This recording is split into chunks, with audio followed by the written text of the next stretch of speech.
A Cambridge scientist named Tim Cluttenbrock was watching wild meerkats in the Kalahari when one of his favorite queens climbed out of the burrow with blood on her muzzle. Her eldest daughter had just given birth down there.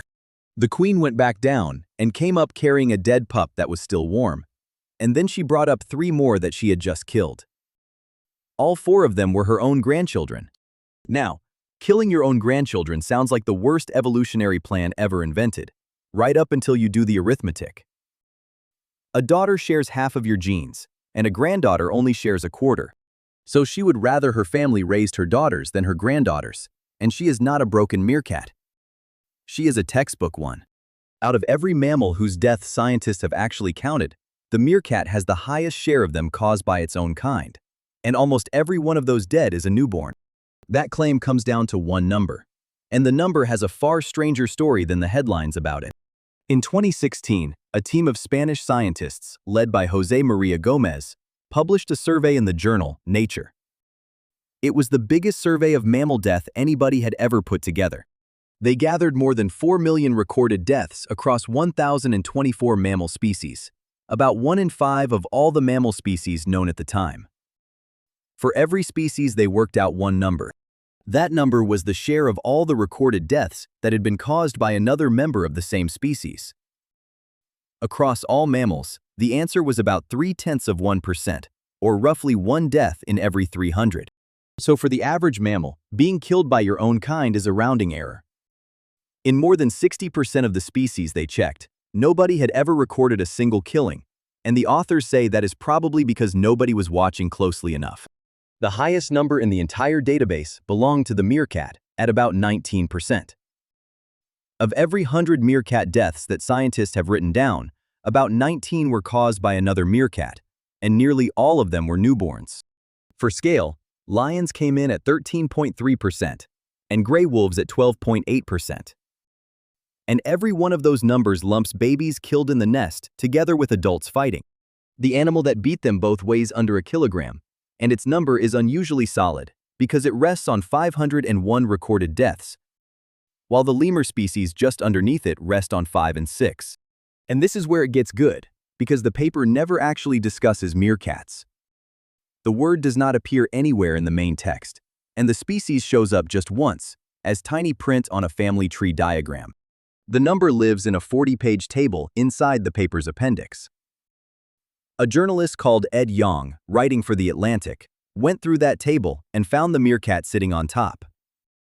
The data belongs to Gómez, and the ranking belongs to Ed Yong. There is one more thing you need before any of this means anything. That 19% is a share of recorded deaths. It is not a yearly death rate, and it is not a share of the living population. So nobody is saying that 1 in 5 meerkats gets killed. And once you ask who is doing the killing, the whole story changes shape. Inside a group, one dominant female does nearly all the breeding. About 9 out of 10 pups born there belong to her, and she has a very direct method for keeping it that way. Over 9 years, researchers monitored 248 litters across 16 meerkat groups in the Kalahari. On 13 occasions, they watched a female carry another female's newborn pups up out of the burrow, kill them, and usually eat them. Every one of those killings happened within 4 days of the pups being born. And every single time, the whole litter was gone by the end of that day. Here is the detail that turns it from sad into sinister. In 12 of the 13 cases, the killer herself was known to be pregnant. She is not doing it out of rage. She is clearing the schedule because every babysitter who is not busy with somebody else's pups is a babysitter available for hers. The queen is not the only killer in the group. In 7 of those cases, the dominant female killed a subordinate's pups.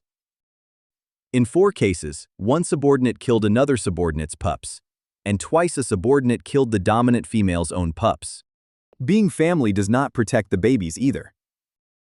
Researchers compared how pregnant meerkats treated a sister's newborns and a stranger's newborns, and being related made no measurable difference at all. Now, 13 sounds low for 9 years of watching, and there is a reason.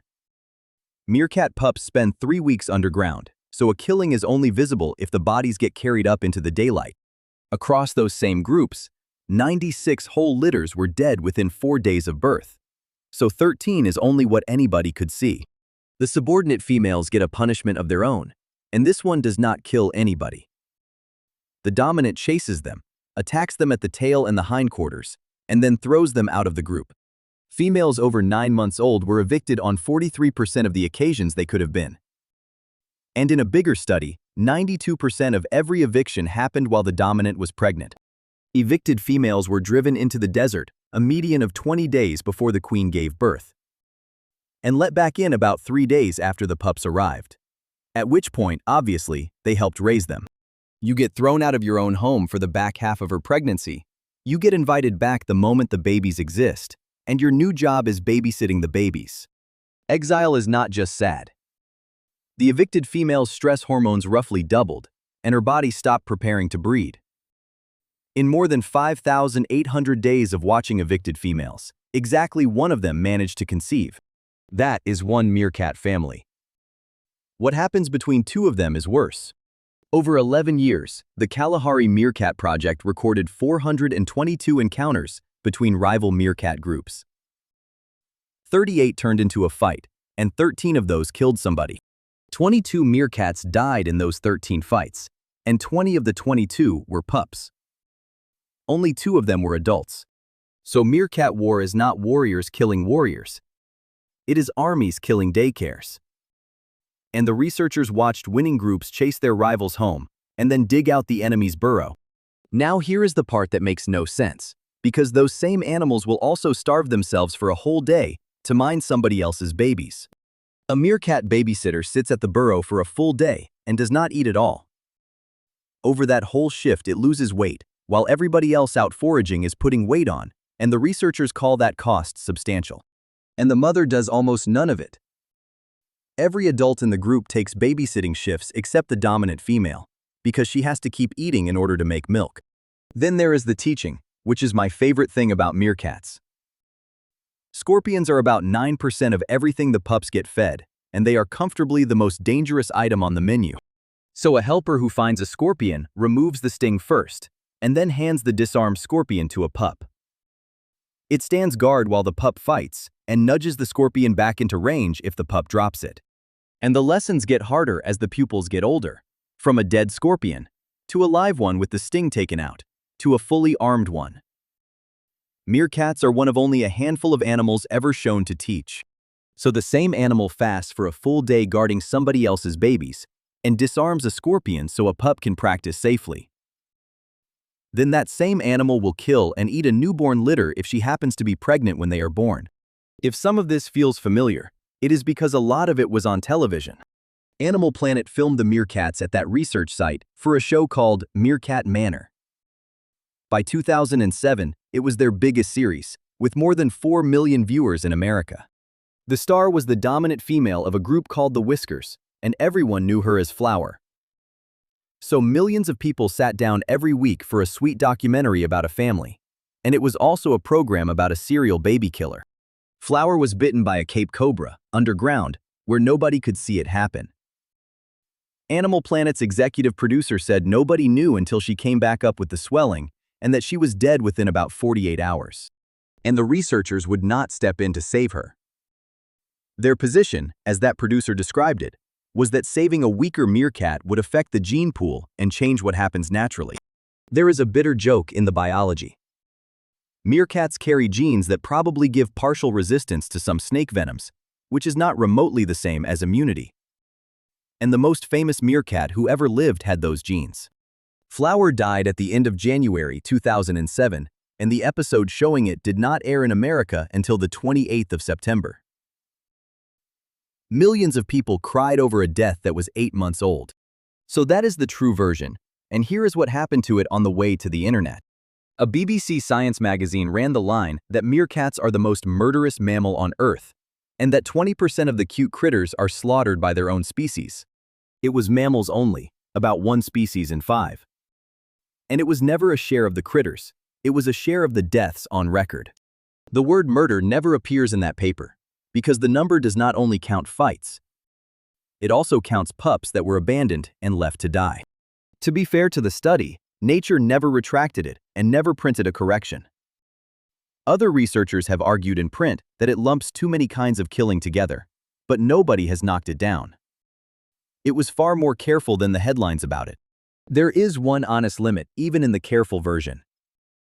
A killing only counts if somebody wrote it down, and meerkats are one of the most closely watched wild animals on Earth. But the thing that actually wipes a meerkat family off the map is neither snakes nor other meerkats. Researchers watched 54 meerkat groups fall apart, and tuberculosis was involved in 63% of those collapses. What usually ends a meerkat family is disease rather than murder. And these families are fragile anyway, because a typical group only lasts about 14 months from the day it forms. So they fight, they exile each other, they kill each other's babies, and then a bacterium ends the argument. Timon, from The Lion King, is a meerkat. He is a cartoon, but meerkats are real, and of every mammal whose death scientists have counted, no species has a higher share of them caused by its own kind.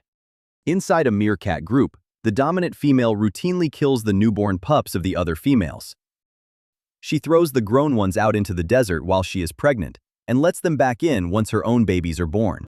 And when two rival groups fight over territory, the ones who die are almost always the pups.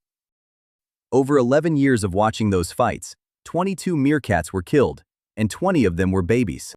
Now, in the Lion King movies, Timon walks away from his own meerkat mob to go and live in the jungle with a warthog, and everybody treats that as the joke. So here is the question I cannot stop thinking about. Was Timon running away from his family? Or was he the only one who got out? Tell me in the comments which one you think he was. Every source is linked below. And subscribe, because there is a new true story every few days.